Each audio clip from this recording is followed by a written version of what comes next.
عنخ حور. دي مقبرة عنخ حور، حورس الحي. دي الكاهن، ده مقبرة الكاهن المسؤول عن الطيور المقدسة، عن مجبنات الطيور المقدسة. طب ماشي.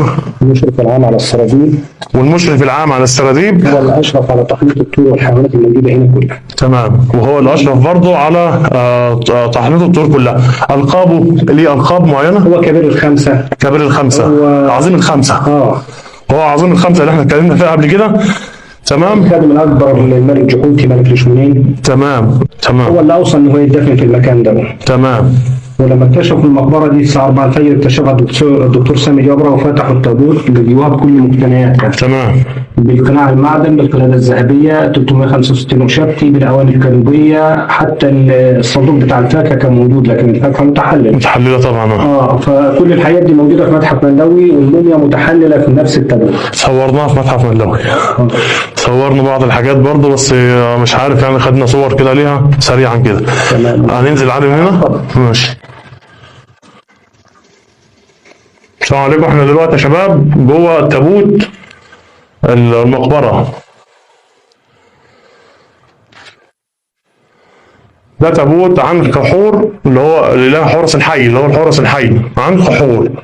ده التابوت بتاعه. الكاهن، مش الاله. معلش. ده بالنسبة للمقبرة.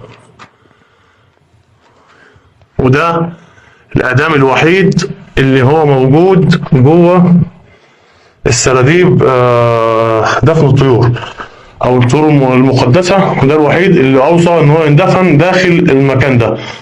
تمام كده. عنخ حور، وهو حورس الحي.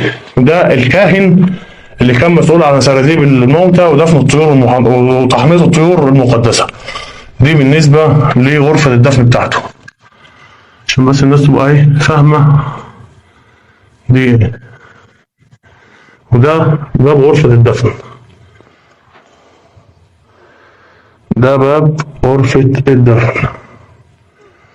وده التابوت بتاعه، تابوت حجري عليه بعض النقوشات صورناها لحضرتك.